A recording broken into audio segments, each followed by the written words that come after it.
Diputado Leandro Busato. Muy breve, señor presidente. Estoy para empezar con la última frase de Perón, más que para hacer un recuento de su vida. Pero ayer, 1 de julio, se cumplieron 46 años de la muerte de uno de los líderes políticos más importantes de la Argentina, yo diría de Latinoamérica y de la historia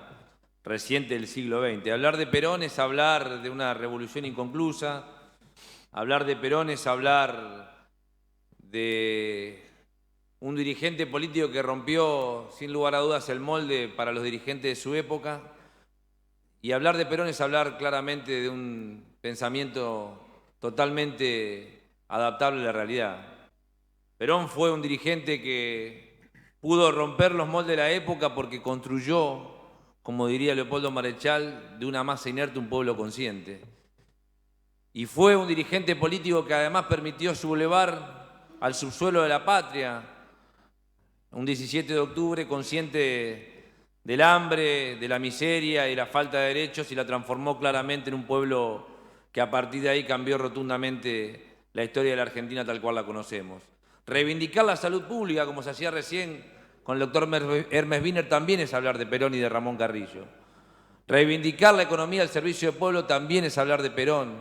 y hablar claramente de la lucha que en el primer gobierno peronista se dieron contra las oligarquías que habían arrasado la historia reciente de América Latina y de Argentina. Y hablar de Perón también es hablar de una cultura subyacente, bastardeada en Scalabrini Ortiz, en Leopoldo Marechal, en Arturo Jaureche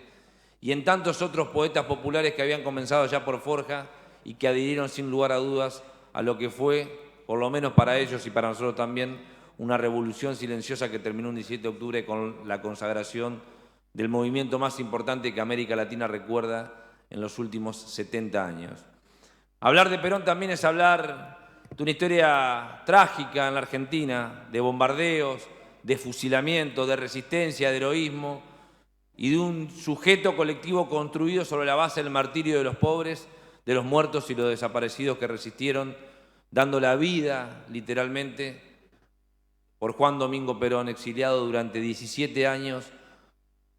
fuera de la posibilidad de hacer política y fuera de la posibilidad de vivir en su patria. Hablar de Perón es hablar también de lo que sucede en la actualidad y convocar, como lo hizo conjuntamente con otros dirigentes de la política argentina, la unidad nacional. La unidad nacional y la vieja idea de que para un argentino no hay nada mejor que otro argentino, yo creo que es una frase que toma vitalidad en este tiempo y que nos exige de alguna u otra manera construir grandes consensos en favor de una Argentina que, si no tiene en los próximos 4 o en los próximos 8 años un profundo cambio de rumbo en materia económica y social, va camino a ser de vuelta esa más inerte que se desangra a partir de los pobres y de los que no tienen posibilidad de vivir dignamente. Por eso, señor presidente, nosotros humildemente desde el bloque peronista y consciente de nuestro lugar, no como dirigentes, sino fundamentalmente como militantes, queremos honrar la memoria de Juan Domingo Perón y fundamentalmente el legado construido por Juan Domingo Perón, que es, ni más ni menos, aún con nuestras contradicciones, el movimiento político, social y yo diría afectivo más importante que por lo menos para nosotros América Latina ha tenido durante el siglo XX y durante el siglo XXI. Muchos creyeron que con Perón muerto se acababa el peronismo, y me parece que lo que ha demostrado que la vigencia de las ideas,